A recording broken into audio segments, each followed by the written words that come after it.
नमस्ते, मैं सरोज शर्मा महामाया चैनल में मेरी सभी बहनों का स्वागत करती हूँ। आज हम सुनेंगे तिलकुट्टा चौथ की कहानी, माही चौथ की।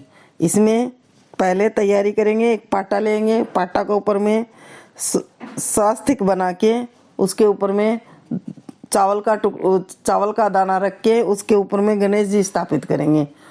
एक लेंगे जल का लोटा, तिलकुट्टा, रोड़ी मोड़ी, चावल, गुड़ और अगर मिले तो गाय का गोबर भी थोड़ा सा रखना चाहिए। उसके ऊपर में भी टिक्की लगानी चाहिए। पाटा का चारों तरफ टिक्की लगाएंगे, चार काजल का, 4 रोली का।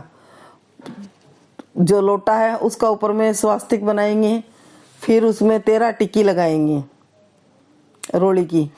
खुद टिक्का निकालेंगे, गणेश जी को तिलकुट्टा से जिमाएंगे, तिलकुट्टा से जिमा के उनको तिलक करेंगे, चावल चढ़ाएंगे और फिर हम लोग कहानी स्टार्ट करेंगे। अगर किसी का उद्यापन है, लड़के के शादी का उद्यापन है, तो 13 जगह तिलकुट्टा रखा जाता है। उस पर दक्षिणा रखी जाती है और साड़ी ब्लाउज सुहाग का सामान रख के उस पर हाथ फेर के अपनी सास को देते हैं।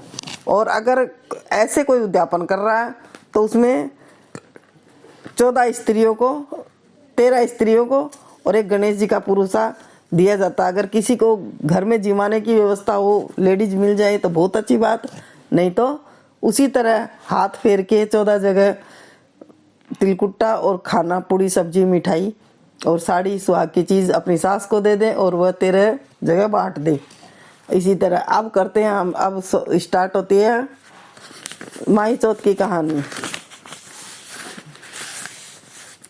एक साहूकारनी था।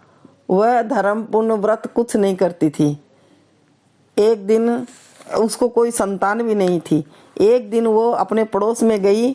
वहाँ वो पहले के ज़माने में चूल्हा में अग्नि रहती थी, उसी से दूसरे दिन उसी को जला के खाना बनाते थे। तो वो बुझ गई थी, तो वो अग्नि लेने उनके घर गई। तो वो लोग बोली कि अभी तो हम लोग चौथ माता की कहानी सुन रहे हैं, बाद में देंगे।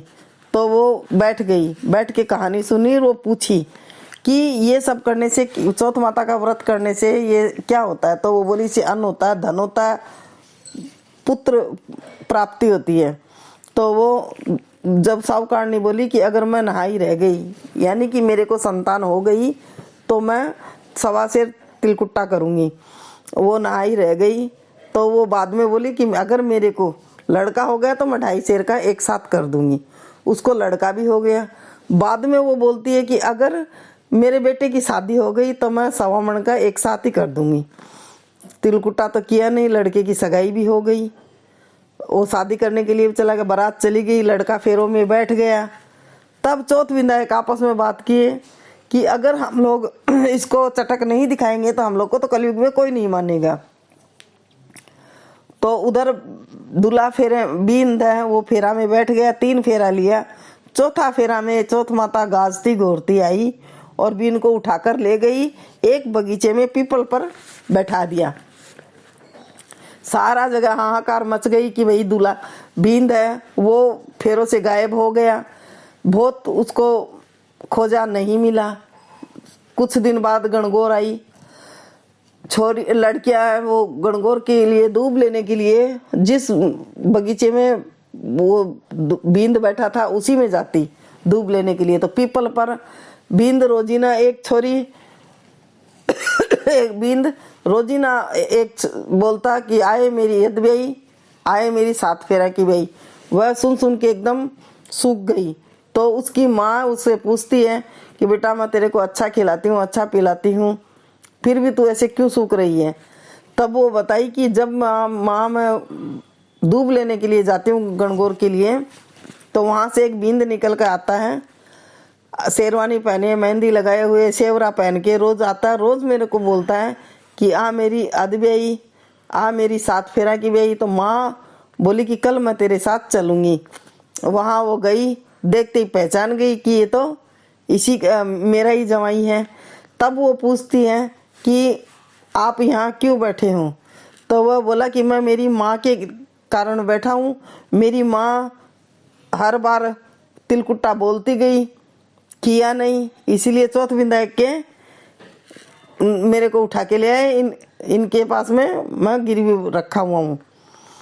तब वो उसी टाइम उसकी दूल्हे की सास है, वो अपनी समधन के पास जाती है, उसकी माँ के पास, और जाके उसको सारी बात बताती हैं।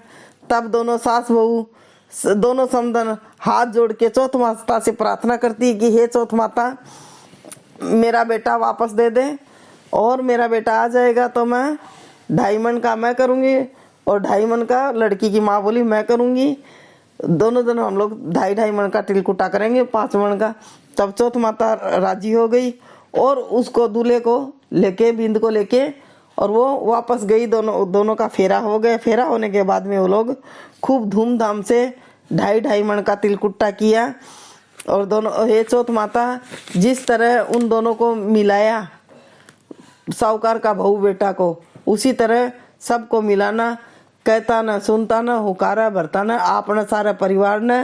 हे विधायक जी, एक चौथ माता, अधूरी है तो पूरी करिए, पूरी है तो परवान चढ़िए।